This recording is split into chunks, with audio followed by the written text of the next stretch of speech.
Hi guys, how are you doing? So today I'm going to record the review for Invicta Pro drivers. There are two of them. One is 23681 and the other one is 8927, and this is not the OB.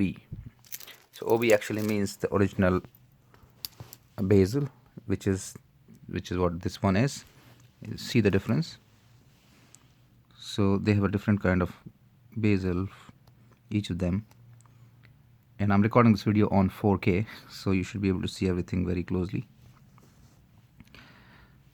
So this watch, this one is gold, this one is actually double chrome, something like that. I don't know what it's called.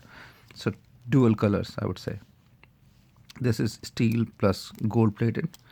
It says that 18K gold plated wrist watch, but I don't know what does that mean.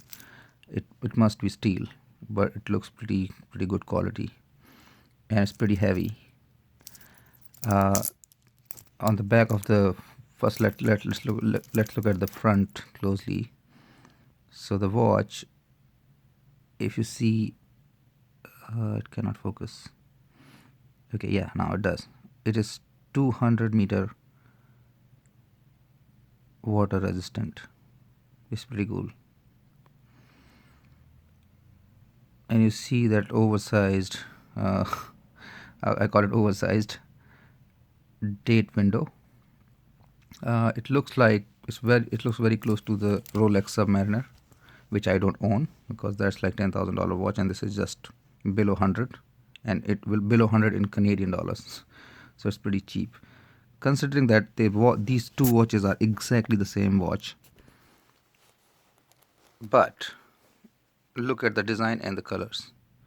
That makes them look so different, and they cost me exactly the same. This one has the rubber band here. This one has the steel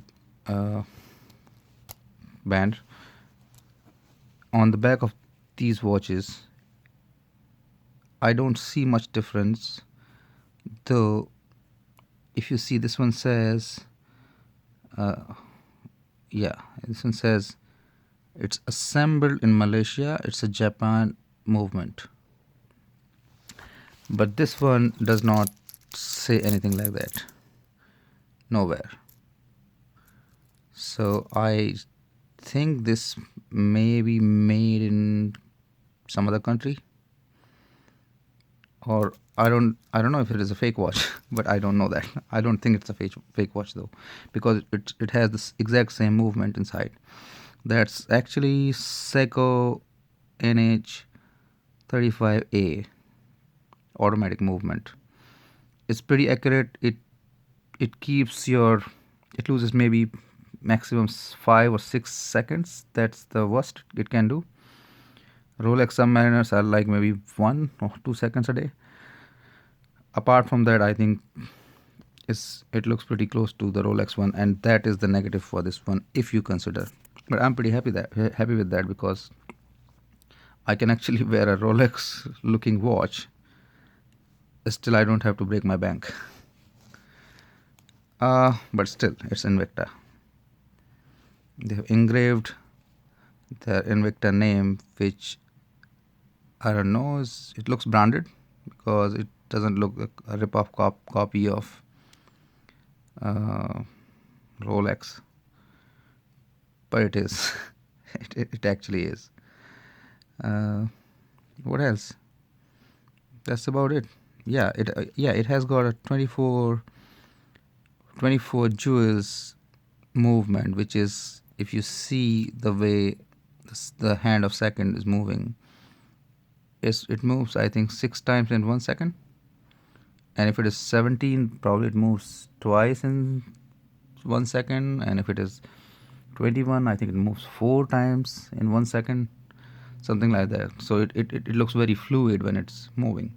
Yeah, and it's the crystal. It doesn't have any anti-reflecting coating. That's the negative for this watch, because it catches my fingerprints just like that. So this, when I look at this, it is fine. When I just turn a bit, it's completely hazy, which makes it look a little cheaper sometimes. Apart from that, it's pretty heavy. Looks like it will last for at least a decade. I don't know about that, but at least I can say that it feels like. It looks pretty expensive. I get some good compliments on that. That's about it. But I'm wearing these watches for my own satisfaction, not because somebody else has to say that they look good. No, I wear them so that I can have this movement for ages, and so that I can just tell it to my son probably later that I still have this 20-year-old watch, or it still works, and it was very cheap that time. So those are the reasons that I accumulate watches. I have close to 40 watches, so but all are not very expensive, like under $500 values.